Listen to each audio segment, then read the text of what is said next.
Hi, this is Bob from RBC Gunsmithing, and going to do the reassembly video now for the CZ241 shotgun.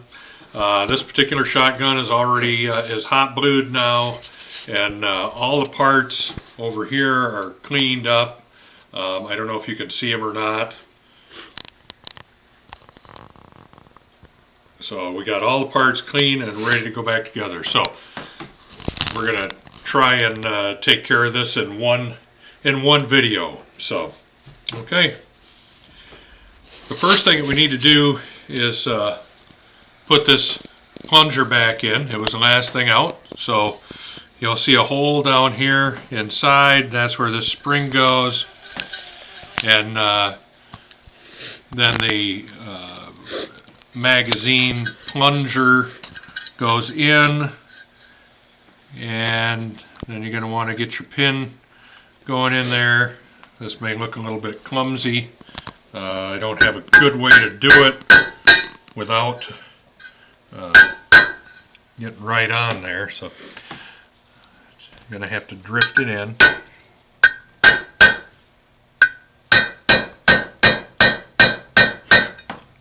There we go. Okay, so that's in. That moves like it's supposed to. The next thing that we're going to put in is our shell elevator, and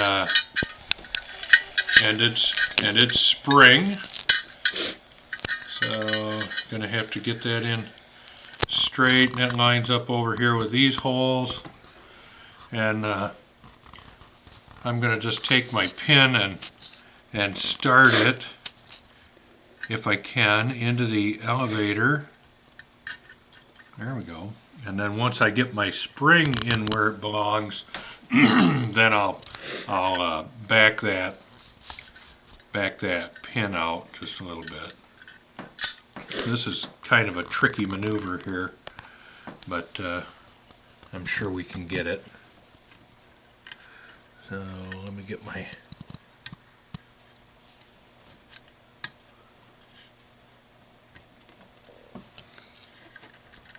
going to do this all in one take, so the issues that I have that you see me having during assembly, you're going to have them too. So take a little punch. We're going to take a smaller punch than that to try and set this so that we don't nick anything. And the nice part is you have this little machined surface here that you can put your punch a little bit off to the side and actually drift that pin down until you bottom against that surface, and then you know that you're where you belong. So there we go, we've got that, and now we'll move that plunger out of the way so that the elevator can get past, and there it is. Okay, so the next thing we're going to do is we're not going to slide this door, and I think the next thing that we're going to do is we're going to put the breech bolt back in, which is this part, and that basically slides right in. You have to move that shell elevator down just a little bit, and you want to put your op handle in carefully so that you can line that up, and it has to slide in like that, and the locking block is up, so I can slide all the way forward just like that. And then we take it, and I don't know if you could hear the locking block or not, but it dropped. And so once it drops, then you can take your screw and pick the appropriate size screwdriver that fits the slot and put that screw back in. Sorry for getting my fingers in the way, but I have to start things somehow. Hopefully this is staying in focus better than the last video. We had some issue with it going in and out of focus. There we go. That's in. And now once you have that in, then we can take our link, and it actually goes in like this. It goes in behind. So while you can see, we'll slide this back just a little bit. And then I'm going to slide the link in. You have to depress this right here in order for the link to go in. So I'll sneak in from this side, and gravity's not your friend here. This is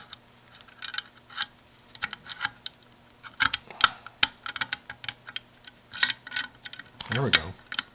Okay, so that's going in, and bingo, that's right where it belongs now. Okay?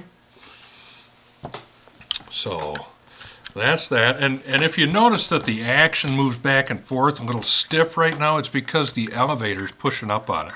As soon as you relieve the pressure of the elevator, it's no problem. Okay?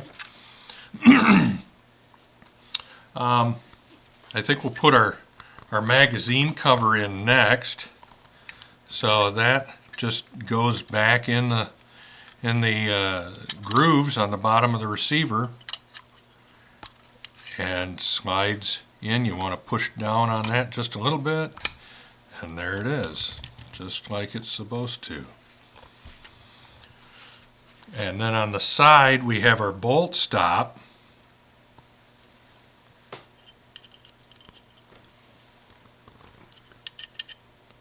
And that goes in just like that. Okay. And then we have the link. It's got the little pivot on the back. The pivot goes in that hole. So we're going to tuck it down under there first. And then that pivot works right there.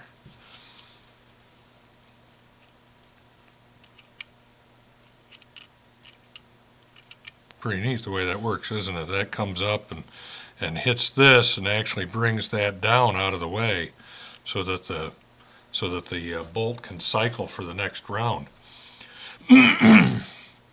Now you want to put that spring in, and that looks like that when it goes into the action. That's the position that it goes on this little stud right here. So we're going to put that on the little stud, and then carefully use a punch. Keep your finger over top of the spring so you maintain control of the spring so it doesn't go flying across the room. And now, well, that was cool. It doesn't do that once the wooden side plate is on, but it can do it right now. Let me get that back where it belongs. There we go. Okay, so now if we keep some pressure on top of this so it can't pop, that's the way that works. Okay, so that's that. Next thing in is going to be our trigger group. Before that goes in, I'm going to put just a little bit of oil on it because everything is pretty clean and dry, and can use just a little bit of oil, one drop down in the safety.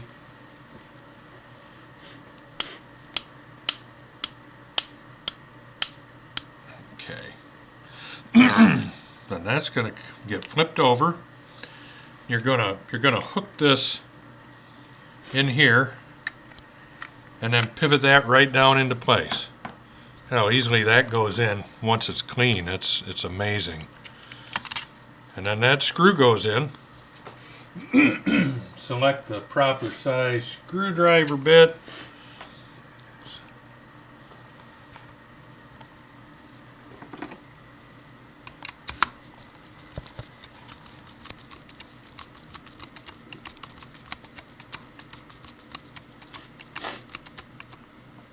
There we are, nice and snug. And then we're going to flip it over. And there's this spring that needs to go on this side. Sorry, I had it in the wrong orientation. Okay, so that's going to have to pop that into this. You have to kind of bow it in order to get it to pop in. There you go. You push down on it with your thumb and bow it just a little bit. Then slip it over this rivet. And while you push down on it, you want to slide it into place. Let me see if I can get something to really jab myself with.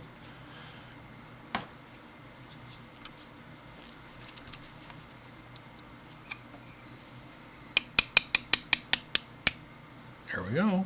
And that tapped right into the groove. Okay, so that's in there the way it should be. Next thing that we're going to do is put the action spring in. Remember the action spring. We're going to slide that in, and you can see in here, I hope, there's the end of our link right there, and that action spring goes right on that link. Okay, once that's on, then we're going to take our stock and we're going to slide there's a hole inside the stock for the action spring and one for the action bolt, and we're going to slide that action spring right up inside the stock.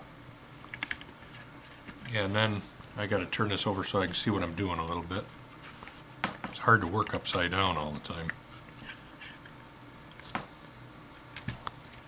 There we go. There we go. Bingo. It's on. Okay. Once that's on, the spring is, you can see the spring down in, maybe you can, down inside of there. Okay, but now we're going to put our stock nut inside. That just drops down the hole like that.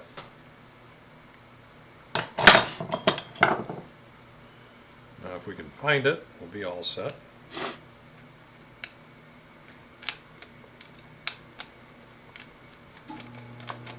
You don't want to cross thread it. There we go.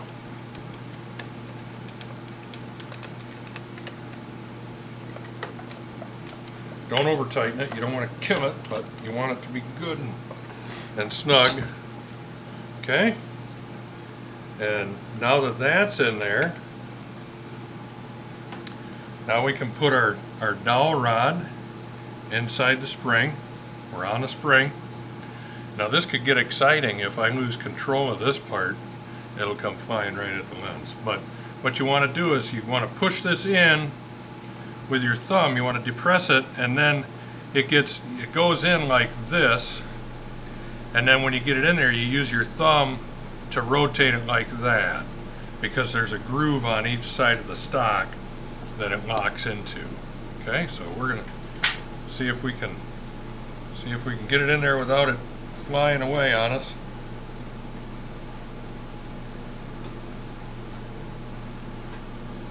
There we go. There it is.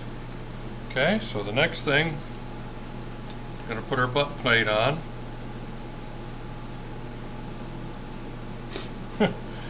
For a second it looked like the holes didn't line up. I'm thinking to myself, well, that's interesting.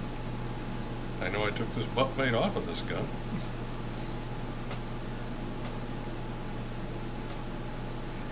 Check your screwdriver for fit. That works.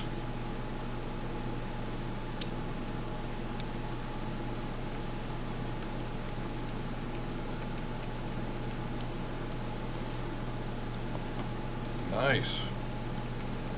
Going up, almost straight up and down. Just like it's meant to be that way. North-south. Okay. Stay there. So now, I'm going to slip in the side wood.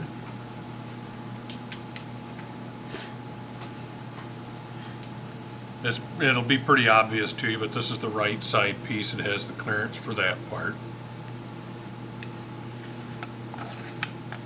Now we're going to slipping our left side wood. It has a pocket in it over top of this spring.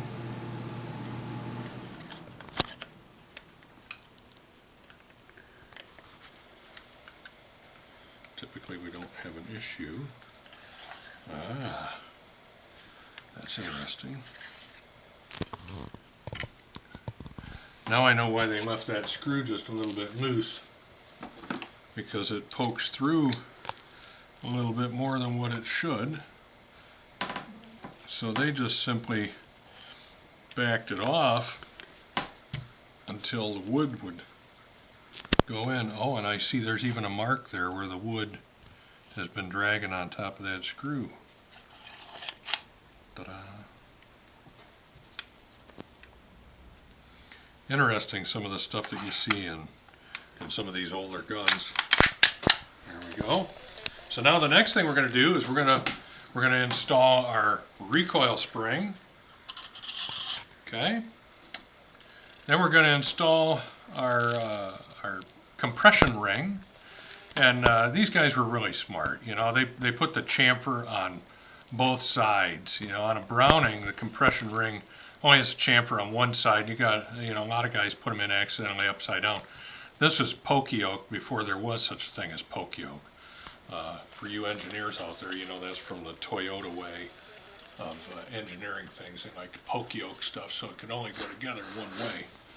Okay, so now we've got that on. I'm going to put just a little bit of oil up the recoil spring and on the friction pieces, and then we have our barrel, our fore end. So on with the barrel.